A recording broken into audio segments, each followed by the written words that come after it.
వారం రోజులుగా మళ్ళీ చర్చలోకి వచ్చిన టాలీవుడ్లో కాస్టింగ్ కౌచ్కు సంబంధించి చర్చించడానికి ఈరోజు మన స్టూడియోలో సీనియర్ జర్నలిస్టు విశ్లేషకులు భరద్వాజ్ గారు ఉన్నారు. నమస్తే అండి. నమస్తే. టాలీవుడ్లో కాస్టింగ్ కౌచ్ చాలా కాలంగా చర్చలోకి వస్తుంది. ఈ మధ్య మళ్ళీ వచ్చింది. చిన్మయి ముందు మాట్లాడి, తర్వాత చిరంజీవి, తర్వాత తమ్మారెడ్డి. అసలు మళ్ళీ కొత్తగా రావడానికి ఏంటి కారణం? ఎందుకు మాట్లాడారు? చిరంజీవి గారు ముందు ప్రారంభించారు. ఆయన రీసెంట్గా రిలీజ్ అయినటువంటి సంక్రాంతికి రిలీజ్ అయిన సినిమా ఉంది ఆయనది, మనశంకర వరప్రసాద్ గారు అనే సినిమా చాలా పెద్ద హిట్ అయింది. ఆ సందర్భంగా ఆ సినిమా నిర్మాత ఆయన డాటర్, ఆయన కుమార్తె నిర్మాత ఆ సినిమాకి. ఆ సందర్భంగా జరిగినటువంటి ఒక సెలబ్రేషన్లో చిరంజీవి గారు చాలా అగ్రెసివ్గా మాట్లాడుతూ, నా కూతురు ఈ సినిమా ద్వారా నాకు ఒక అద్భుతమైన విజయాన్ని ఇచ్చింది, ఆడపిల్లలు ఈ రంగంలో అద్భుతమైన విజయాలు సాధించవచ్చు, అవకాశాలు ఉన్నాయి, కాబట్టి ఎవరు ఇబ్బంది పడద్దు, సినిమా రంగంలో ఆ ఇబ్బందులు ఉంటాయి ఇలా అనుకోకండి. ఈ చెప్పే క్రమంలో ఆయన ఏం చేశాడంటే, ఇక్కడ ఏదో కాస్టింగ్ కౌచ్ ఉంది అది ఇది అంటారు, ఉన్నప్పటికీ మీరు బలంగా నిలబడితే అవేమీ చేయలేవు అన్నాడు. అంటే ఉంది అని అడ్మిట్ చేశాడు. ఉంది అని అడ్మిట్ చేస్తూ మీరు బలంగా నిలబడితే అవేమీ చేయలేవు.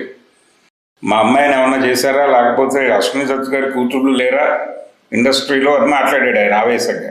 నిజానికి ఇక్కడ చిరంజీవి గారు మాట్లాడిన దానిలో చాలా గందరగోళం ఉంది. ఆ గందరగోళం ఏంటంటే, ఒకటి కాస్టింగ్ కౌచ్ ఉందని అంగీకరిస్తున్నాడు ఆయన.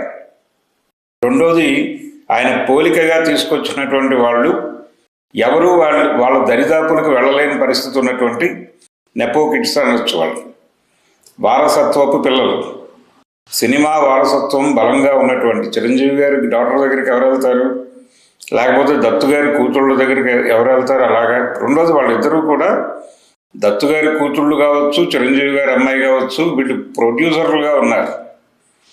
ఇది కాదు గొడవ. అసలు కాస్టింగ్ కౌచ్ గొడవ ఎక్కడ మొదలవుతోంది? సినిమాల్లోకి ప్రవేశించాలి అనుకునేటువంటి చిరంజీవి గారు ఆహ్వానం పలికినటువంటి అమ్మాయిలు, ఆడపిల్లలారా రండి సినిమా రంగంలోకి, ఇక్కడ అద్భుతమైన అవకాశాలు ఉన్నాయి అని ఆయన పిలిచాడు. బాగానే ఉంది. ఆ వచ్చేవాళ్ళు అవకాశం కోసం ఎవరినో అప్రోచ్ అవుతారు.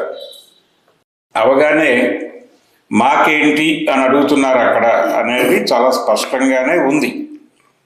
అది ఈ రోజున కాదు, సాంప్రదాయంగానే వస్తోంది అది అని చెప్పి ఇండస్ట్రీలో సుదీర్ఘకాలంగా ప్రయాణం చేస్తున్నటువంటి తమ్మారెడ్డి భరద్వాజ్ గారు ఇలాంటి వాళ్ళు చెప్పారు. రెండోది, ఇది కొత్త కాదు, చాలా కాలం క్రితమే మీటూ అనేటువంటి ఒక ఉద్యమం జరిగింది. ఆ మీటూ ఉద్యమం జరిగిన సందర్భంగా ఒక కమిటీ వేయటం జరిగింది ఝాన్సీ గారి నాయకత్వంలో. ఆ కమిటీ ఉంది లైవ్లోనే. ఇదే టైంలో ప్యారలల్గా మనకి కేరళలో హేమా కమిటీ అని ఒకటి వేశారు. ఆ హేమా కమిటీ నివేదిక ఆ మధ్యకాలంలో ఒక సెన్సేషన్ క్రియేట్ చేసింది. మలయాళ పరిశ్రమలో చాలామంది హీరోల మీద, చాలామంది నిర్మాతల మీద, చాలామంది దర్శకుల మీద కూడా సీరియస్ ఎలిగేషన్స్ వచ్చినాయి. వాటిలో చాలా వరకు నిజమైన కమిటీ నిర్ధారించింది. కాబట్టి ఆ కమిటీలో తెలుగు నటి శారద గారు కూడా ఉన్నారు సభ్యురాలుగా. ఆ కమిటీ నివేదిక జరిపినటువంటి సందర్భంలో చాలా ప్రకంపనలు పుట్టాయి, చాలామంది కంగారు పడ్డారు, గందరగోళం అయింది. ఇక్కడ తెలుగు ఇండస్ట్రీలో కూడా ఝాన్సీ గారి కమిటీ మళ్ళీ సమావేశమై మీడియాను ఉద్దేశించి మాట్లాడటం జరిగింది. ఆ సందర్భంగా వీళ్ళు చెప్పింది ఏంటంటే, ఈ మీటూ టైంలో చాలా కంప్లైంట్స్ వచ్చాయి మా దగ్గరికి. అయితే ఈ కంప్లైంట్స్ అన్నిటినీ మేము చూసాము, పరిశీలించాము, విచారణ జరిపాము. అయితే దీనిలో చాలా వరకు ఫాల్స్ అలిగేషన్స్ ఉన్నాయి అనేది తేలింది అని చెప్పారు. ఇది ఆ సందర్భంగా వచ్చినటువంటి మాట. అందుకని ఆ కమిటీకి సంబంధించి ఇక్కడ ఏమి చర్యలు అలాంటివి ఏమి జరగలేదు. కానీ తెలుగు సినిమా పరిశ్రమలో కూడా కాస్టింగ్ కౌచ్ ఉంది చాలా స్పష్టంగానే. చిన్మయి గారు చిరంజీవి గారు మాట్లాడిన మరుక్షణం ఆవిడ స్పందిస్తూ ఒక ట్వీట్ చేశారు.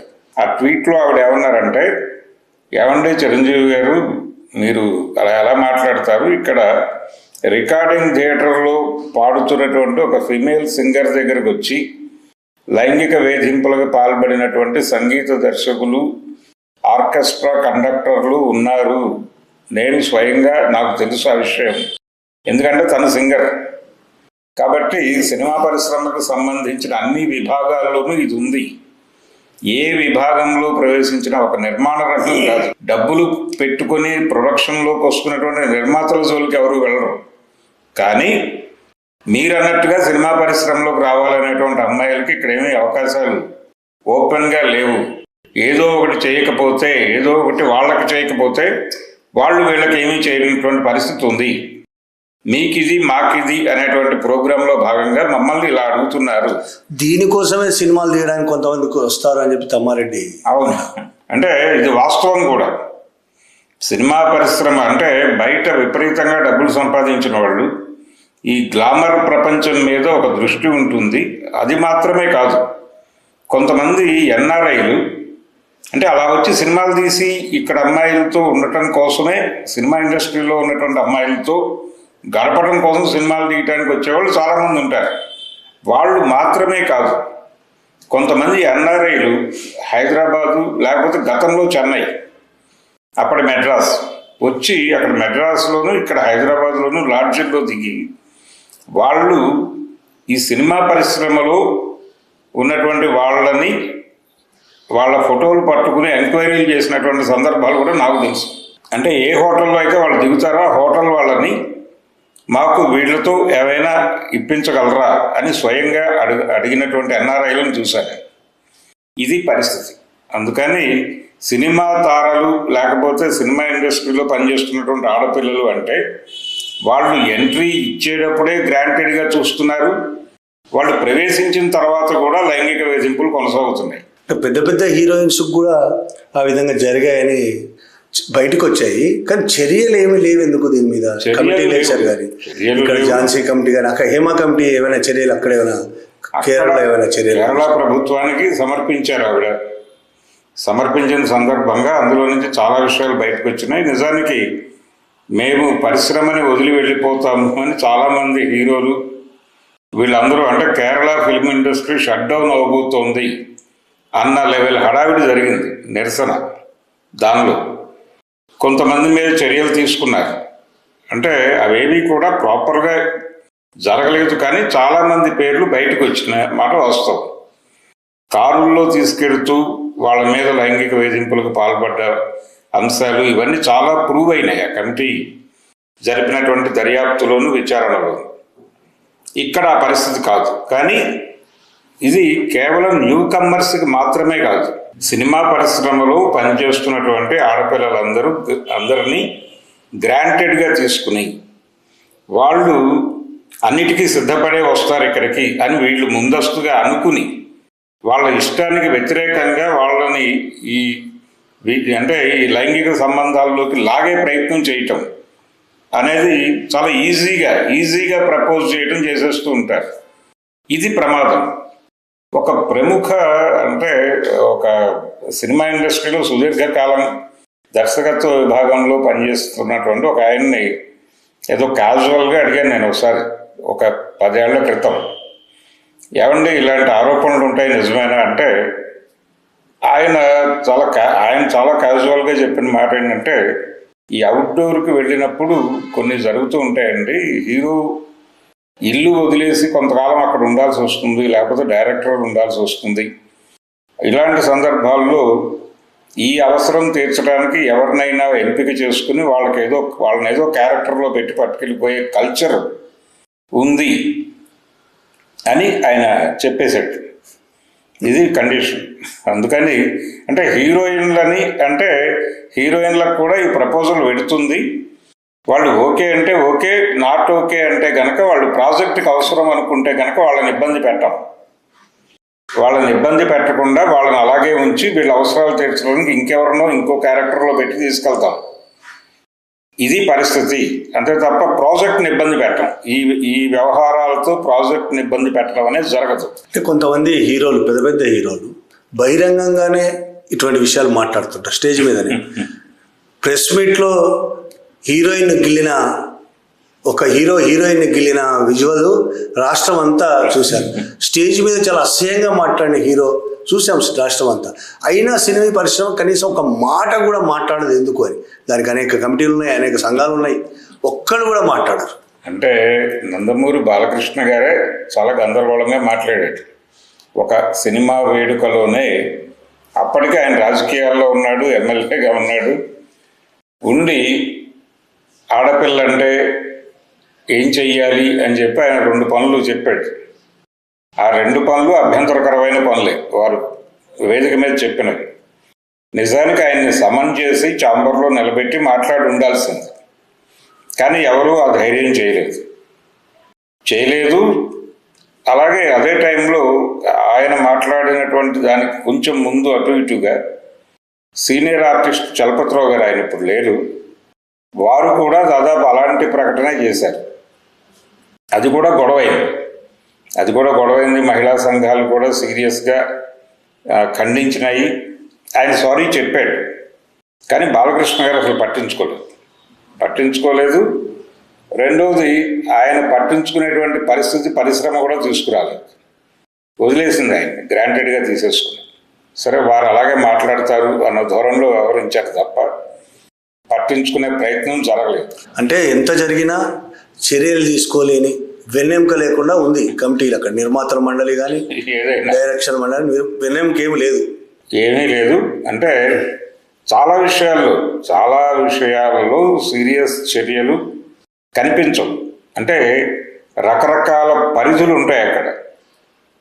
ఆ హీరోని ఇబ్బంది పెడితే ఇంకేమైనా ప్రాజెక్టులు ఇబ్బంది పడతాయేమో, ఇలా రకరకాల. అలాగే ఈ రోజున వాళ్ళని సమన్ చేస్తే ఏం జరుగుతుందో అనేటువంటి ఆందోళన, వాళ్ళు ఎలా రియాక్ట్ అవుతారో అనేటువంటి మొహమాటం, ఆ కుటుంబానికి ఉండేటువంటి విలువ, ఇవన్నీ క్యాలిక్యులేట్ అవుతాయి అక్కడ.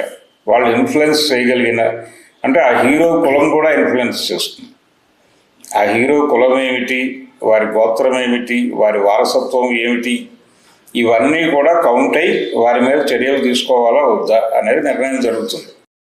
అంటే ఒక బలమైన కులము, ఒక బలమైనటువంటి ఆర్థిక స్తోమత, ఒక బలమైన రాజకీయ మద్దతు ఉన్నటువంటి వాళ్ళు ఏం మాట్లాడినా గ్రాంటెడ్గా తీసేసుకోవడమే తప్ప వాళ్ళ మీద చర్యలు తీసుకోవడం అనే దిశగా వెళ్ళకూడదు. అంటే ఒక దళితులో, బీసీలో ఇట్లా చేస్తే వాళ్ళ మీద చర్యలు తీసుకుంటారు. ఈ పరిస్థితుల్లో ఇక హీరోయిన్లు నిజాయితీగా పనిచేయడానికి వచ్చే అవకాశం ఉందా టాలీవుడ్లో? అసలు పని చేయటానికి వచ్చినప్పుడు ఇలాంటివి ఉంటాయి అని చెప్పి డిసైడ్ అయిపోయి రండి అని చెప్పేస్తున్నారు ఓపెన్గానే. కాబట్టి అది కూడా చెప్తున్నారు వాళ్ళు ఓపెన్గానే. మీ అవసరం ప్రాజెక్టుకు ఉంటే మీ మీద ఇబ్బందులు ఉండవు, కానీ అన్ని అలాంటి వేషాలే దొరుకుతాయి అని గ్యారంటీ లేదు. కొత్త వాళ్ళ అవసరం ఏముంటుంది? పాత వాళ్ళ గొడవ. కొత్త వాళ్ళది ఏంటంటే ఓపెన్గా అడిగేస్తున్నారు. చిన్న స్థాయి వాళ్ళు, ఒక అసిస్టెంట్ డైరెక్టర్ స్థాయిలో ఉన్నవాళ్ళు కూడా సరే మరేమిటి, నేనేదో ఒక 2-3 ప్రాజెక్టుల్లో నేను పుష్ చేస్తాను, ఆ పుష్ చేసినందుకు నాకేమిటి అనే పరిస్థితిలో అడిగేస్తున్నారు. ఇప్పుడు ఒక్క టాలీవుడే కాదు, టాలీవుడ్లో, కోలీవుడ్లో, మలయాళంలో కానీ, బాలీవుడ్ కానీ అన్నింటిలో ఈ విధంగా ఉంది. వీళ్ళేదో పెద్ద ఎత్తున ఏదో దేశ సేవ చేసేస్తున్నట్టు ప్రచారం చేసుకుంటారు. ఎందుకు చేసేదేమో అన్ని దరిద్ర పనులు, అక్రమ పనులు. దేశ సేవ చేస్తున్నాం ప్రకటనలు చేసుకుంటారు అందరూ నిర్మాతలు కావచ్చు, డైరెక్టర్ కావచ్చు, హీరోలు మరి ఎక్కువ. బయటపడనంత వరకు, అంటే రోడ్డుకు ఎక్కనంత వరకు ఎవరైనా సరే మహానుభావులే అని చెప్పుకునేటువంటి పరిస్థితిలో ఉంటారు. అసలు బయటపడ్డ మహానుభావులే కదా టాలీవుడ్లో. బయటపడ్డా అంటే బహిరంగంగా కనిపించినా ఇట్లా చేస్తున్నాడని తెలిసినా మహానుభావుడే అవుతున్నాడు కదా. చాలా మంది హీరోలు అంటే ఫారెన్లో షూట్ పెడతారు పాటలు విదేశాల్లో షూట్ చేసి ఆ తర్వాత టాకీ పార్టీ ఇక్కడ చేద్దామంటారు. ఆ విదేశాల్లో షూట్ జరపాలి అనుకునే ప్రోగ్రాం అది హీరోయిన్లను అక్కడ తీసుకెళ్లి ఇబ్బంది పెట్టడానికి అనేటువంటి ప్రచారం ఉంది. అలాగే కొంతమంది దర్శకులు వాంటెడ్గా సినిమాలో అవసరం ఉన్నా లేకపోయినా 2 హీరోయిన్లని పెడుతూ ఉంటారు. అది కూడా ఏదో ఒక ప్రయోజనం కోసమే అని కూడా బహిరంగంగా ప్రజలు మాట్లాడేసుకుంటున్నటువంటి పరిస్థితి. ఇది కండిషన్. ఈ బాలీవుడ్ నటి రాధికా ఆప్టే అయితే బహిరంగంగా 2-3 సార్లు చెప్పింది టాలీవుడ్ గురించి.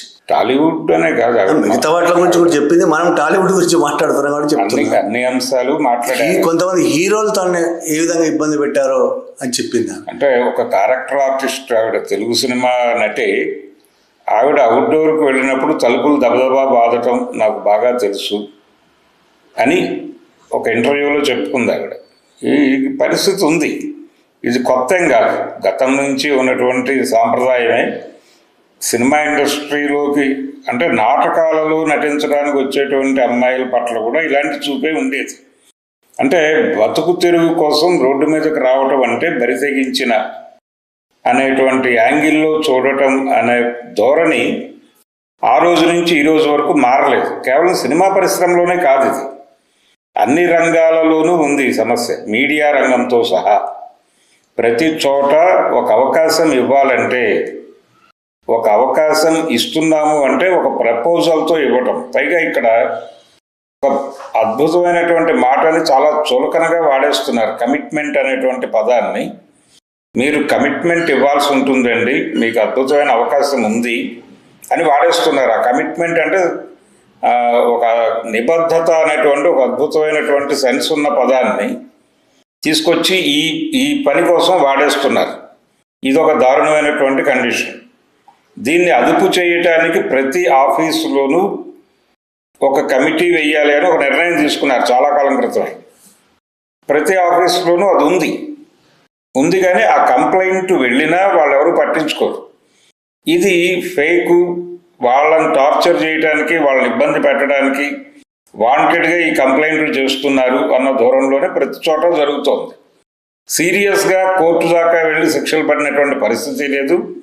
రెండోది, ఈ కమిటీలకి చట్టబద్ధమైనటువంటి ఇవి లేవు, అధికారాలు లేవు.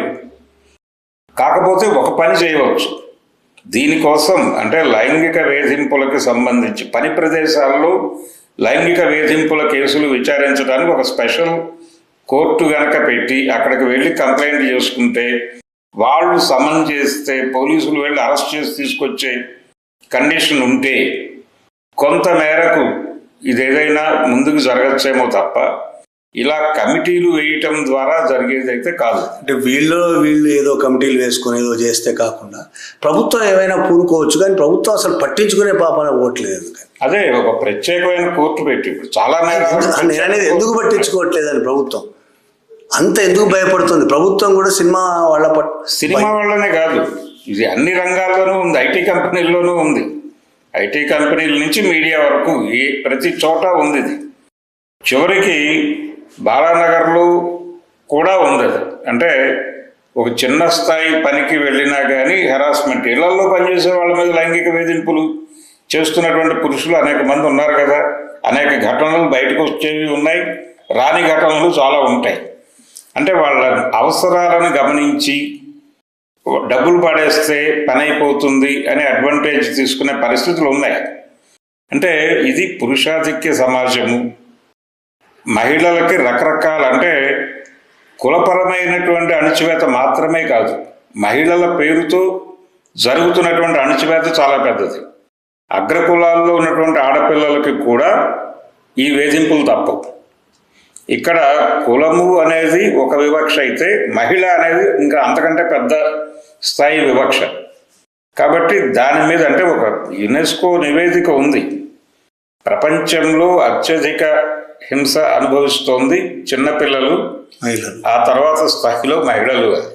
కాబట్టి అందులో భాగంగానే దీన్ని చూడాల్సి ఉంది. దీనికి సంబంధించి ప్రభుత్వాలు చొరవ తీసుకుని మహిళా పోలీస్ స్టేషన్లు ఇలా పెట్టడం, ఐటీ పెడుతున్నారు. ఇవి కాదు, ఒక స్పెషల్ కోర్టు దీనికోసం పెట్టి ఎవరినైనా సరే వాళ్ళు అక్కడ కంప్లైంట్ ఇవ్వాలి.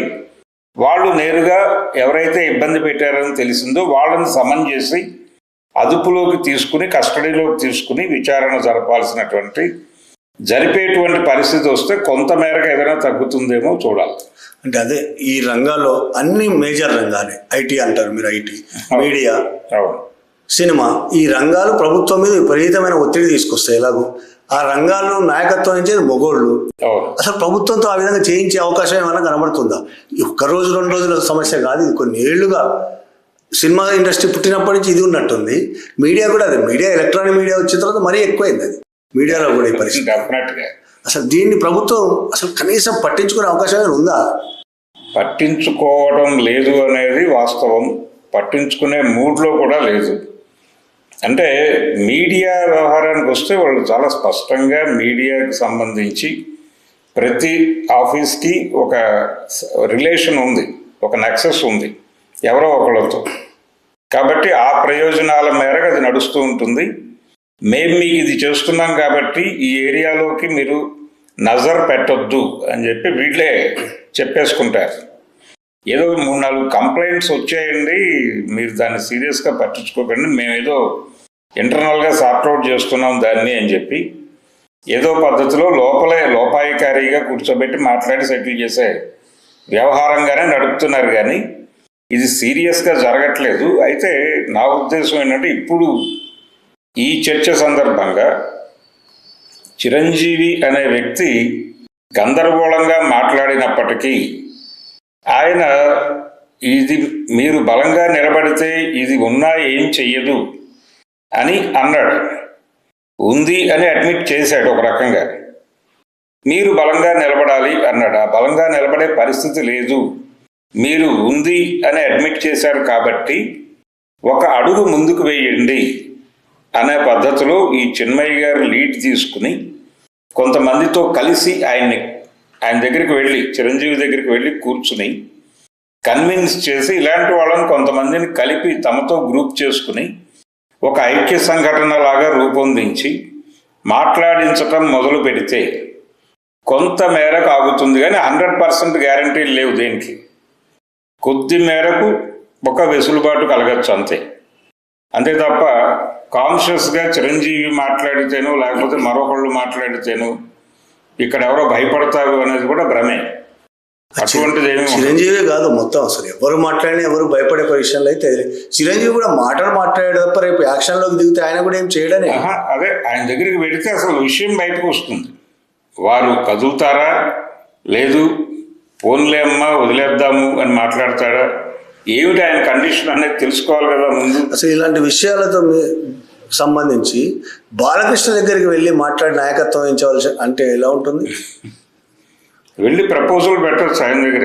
అంటే ముందు ఈయన ఓపెన్ అయ్యాడు కాబట్టి ఇప్పుడు చర్చ అంతా ఈయన చుట్టూ తిరుగుతోంది, చిరంజీవి చుట్టూ చర్చ జరుగుతోంది. కాబట్టి చిరంజీవి దగ్గరికి వెళ్ళి కదిలించి ఆ తర్వాత అగ్ర హీరోల జాబితాలో ఆయనే ఉన్నాడు కాబట్టి బాలకృష్ణ గారు వారిని కూడా కూర్చోబెట్టి, వారు ఈ మధ్యకాలంలో భగవంత్ కేసరి అనే సినిమా చేశారు. అందులో ఆడపిల్లల మీద జరుగుతున్నటువంటి లైంగిక దాడులకు సంబంధించి వాళ్ళని వాళ్ళు ఎలా ప్రొటెక్ట్ చేసుకోవాలి అనేది ఆ కథాంశం. కాబట్టి మీరు ఇలాంటి ఒక అద్భుతమైనటువంటి సినిమాలో నటించి ఇంత అద్భుతమైనటువంటి సందేశాన్ని ఇచ్చారు, కానీ మీరే ఇలా మాట్లాడారు కూడా. అయినప్పటికీ అది వదిలిపెడదాం, ఈ స్పిరిట్తో మీరేమైనా దీంతో కలిసి ప్రయాణం చేయగలరా అని చెప్పి వెళ్ళి అడగచ్చు. అంటే ఇది ఒక ఐక్య సంఘటన నిర్మించడం ద్వారా కొంత మేరకు భయం కలిగించడానికి అవకాశం ఉంది. అది కూడా కొంత మేరకే చర్చ జరుగుతుంది, అంతే తప్ప జరిగేవి జరుగుతూనే ఉంటాయి, కానీ కొంత మేరకు ఆగే అవకాశాలు కూడా ఉంటాయి. ముఖ్యంగా ఇందులో సినిమా ఫీల్డ్లోకి వచ్చే అమ్మాయిలు కానీ ప్రస్తుతం ఉన్న అమ్మాయిలు కానీ వాళ్ళ పాత్ర ఏం లేదా, వాళ్ళ ఐక్యమయ్యే అవకాశం లేదా అసలు? అంటే గొడవకి దిగితే అసలు పూర్తిగా పక్కన పెట్టేస్తారనే భయం ఉంటుంది వాళ్ళకి. గొడవకి అదే అడ్వాంటేజ్. అంటే ఝాన్సీ లాంటి వాళ్ళు చాలా ధైర్యంగా ఉంటారు కదా, అలాంటి వాళ్ళు ఏమైనా చొరవ తీసుకునే అవకాశం ఏం లేదు? చొరవ తీసుకోవచ్చు, తీసుకున్నప్పటికీ కంట్రోల్ చేసేటువంటి బాడీస్ చాలా పెద్ద ఎత్తున ఉంటాయి. బిగ్గర్ ఏరియాలో చాలా దీంతో వాళ్ళు హ్యాండిల్ చేస్తారు దాన్ని. కాబట్టి తెలుగు సినిమా పరిశ్రమలో చాలా విషయాలు బయటకి రాకుండానే సద్దుమణిగినటువంటి సందర్భాలు అనేకం. సో ఇది అంత ఈజీ వ్యవహారం కాదు దీన్ని నాశనం చేయటం అనేది. కాకపోతే ఈ సందర్భంగా ఎలాగూ చర్చ జరుగుతోంది కాబట్టి చిన్మయ్య గారు జనరల్గా ఇలాంటివి ఏమైనా జరగగానే చాలా కాన్షియస్గా స్పందిస్తున్నారు. స్పందించి ట్వీట్లు చేయటం ఇవన్నీ జరుగుతున్నాయి, కానీ ఇది మాత్రమే చాలదు. ఒక ఆచరణ కావాలి, కొంతమందిని కలుపుకుని కొంచెం భయపెట్టగలగాలి.